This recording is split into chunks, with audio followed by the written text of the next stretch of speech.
You do know that song is about my vagina, right? Throw down your umbilical noose so I can climb right back.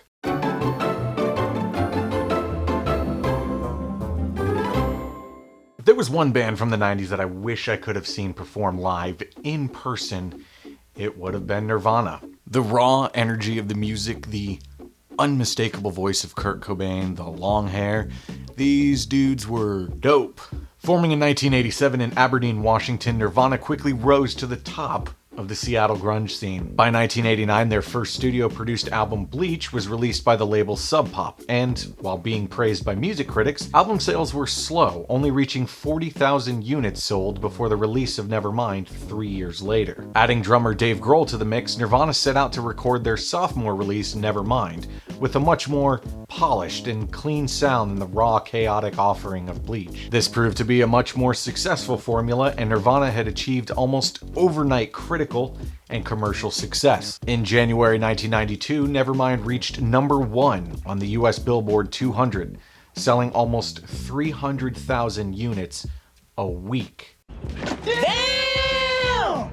Nevermind became gold, platinum, and diamond certified in a very short amount of time, hitting diamond status as early as November 1991. The third and final studio album, In Utero, was released in September of 1993. Once again, the band managed to put out another incredibly successful album. Upon release, In Utero reached #1 on both the US Billboard 200 and UK album chart. When choosing which music video to cover, I was torn between Smells Like Teen Spirit and Heart-Shaped Box. Both are fantastic videos capturing the energy and personality of Nirvana. Ultimately, I chose Heart-Shaped Box due to it having a much bigger impact on me growing up in the 90s. The music video was released when I was at an age of forming a lot of my own personal tastes. For my 10th birthday, I had received In Utero on cassette.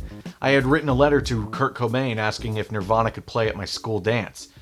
No idea where I even sent that letter. In they go. Letters, bills, paychecks for this mail carrier isn't done yet. I ugly cried during a Little League game when I thought about Kurt Cobain committing suicide. And I awkwardly sang all apologies over the phone to my girlfriend of 3 weeks after an argument.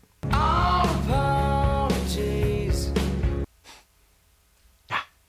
The release of In Utero was already plagued by controversy by the time it was released. Walmart, home of too many marriage ceremonies, adopted a policy in 1993 that prohibited objectionable material.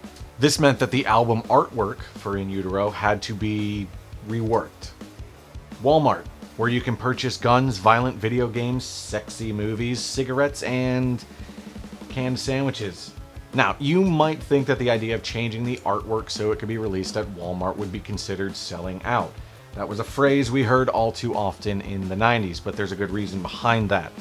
As kids, Kurt Cobain and bassist Chris Novoselic were only able to buy music from 2 major chain stores. And as a result, they said, "We really want to make our music available to kids who don't have the opportunity to go to mom and pop stores."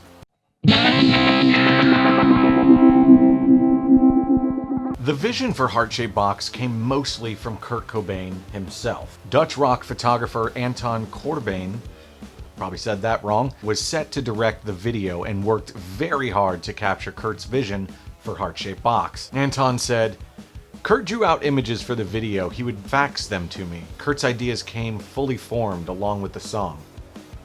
Kurt was so incredibly detailed in his ideas, and they were so good that of course I went with those. I would say that I contributed, idea-wise, maybe 15%.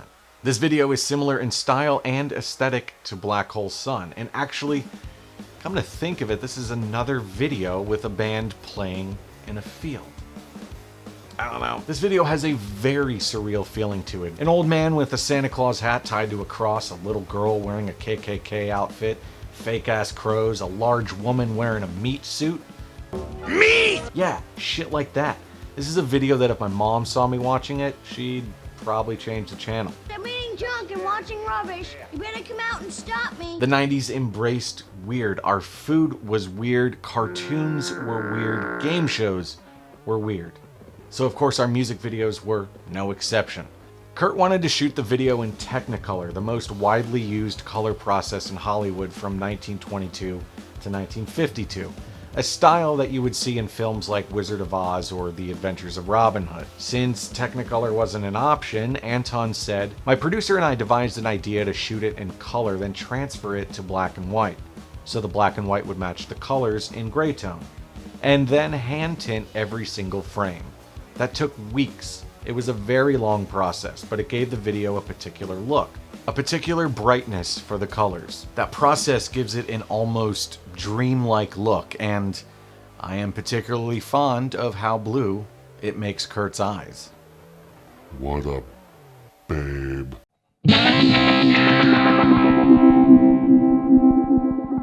Heart-Shaped Box is an interesting song, and it's easy to see how it became the focus for a music video. In fact, in an MTV segment where college kids were asked to listen and critique the album, one dude correctly guessed that it would be a hit.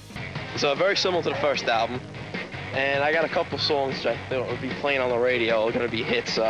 Third track, I think, Heart-Shaped Box will probably be on MTV or something. Heart-Shaped Box has a very unique sound. It's eerie, haunting, and full of energy at all the right moments. Nirvana had intended for the record to diverge significantly from the polished, refined production of its previous album, Nevermind. Early in 1992, Cobain said that In Utero would showcase both of the extremes of its sound, saying, "It'll be more raw with some songs and more candy pop on some of the others. It won't be as one-dimensional as Nevermind." Heart-Shaped Box is a perfectly balanced song that would be right at home on Bleach or Nevermind. At times, the guitar sounds out of tune and plays off of Cobain's voice beautifully. During the verses, Dave Grohl shows a lot of restraint, almost sounding like a metronome at times. Tick-tock, tick-tock, tick-tock. But then he kicks up the energy on the chorus. And the bass adds a nice punch, filling in the missing pieces between the distortion of the guitar and the heavy beat on the drums.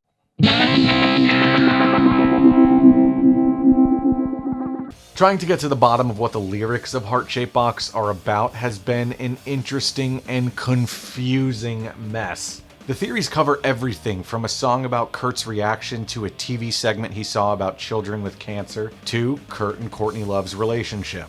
Those that believe the lyrics are about Courtney Love point to a literal heart-shaped box filled with doll heads and various other possessions Love gave Cobain, as noted in the book Come As You Are. Or because the lyrics mention Pisces and Cancer.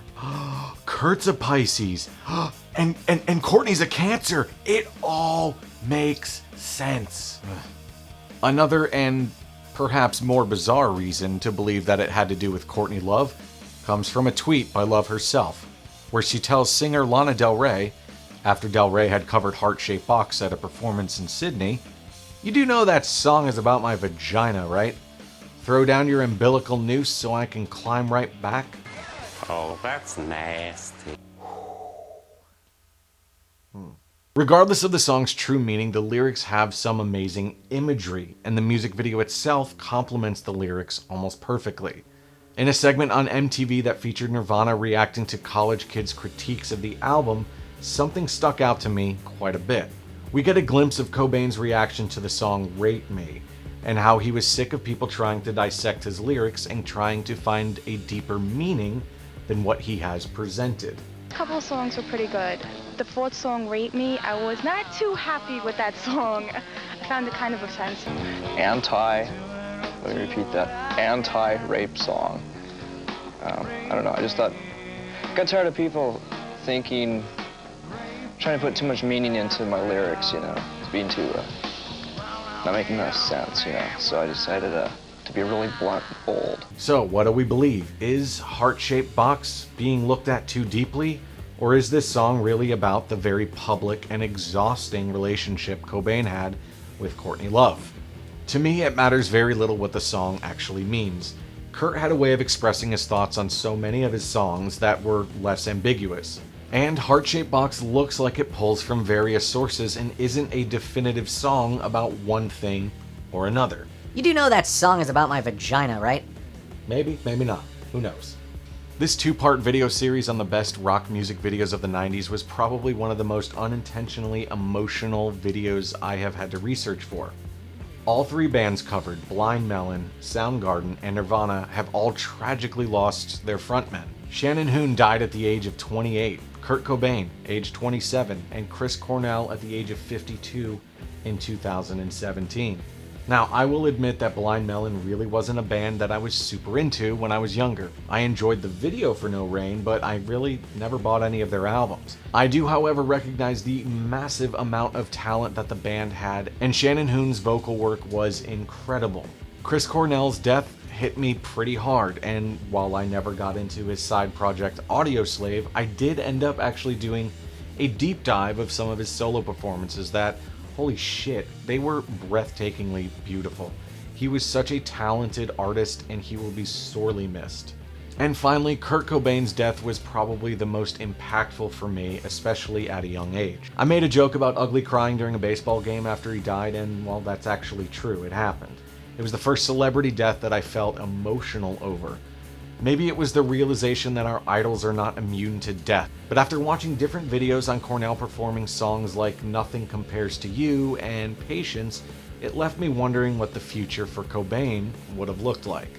Nirvana's Unplugged gave us a peek into a stripped-down version of Nirvana, and it is honestly one of my favorite performances. But in one of the last interviews of Kurt Cobain before his death, this is what he had to say about the future of Nirvana and their sound.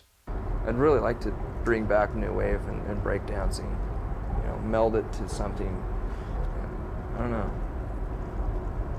That's what our new music is sounding like. We're using a lot more effects boxes, and we haven't resorted to skinny ties, but I think our music's, you know, this album's like the closing of the chapter of the formula we've been using, you know. It's like grunge is really kind of boring for us, you know. It's something we can't deny, and we're not going to stop playing the old songs live. Whoops. And but you know, our tastes are just changing so rapidly that we're really experimenting with a lot of stuff, and it might get too indulgent and be really embarrassing for the next album, but we can't put out another album, and this is just like the last chapter of 3-chord grunge music for us. And it was an easy thing to do and a safe thing to do because we knew it's still popular, you know, but we had to get it out of our systems.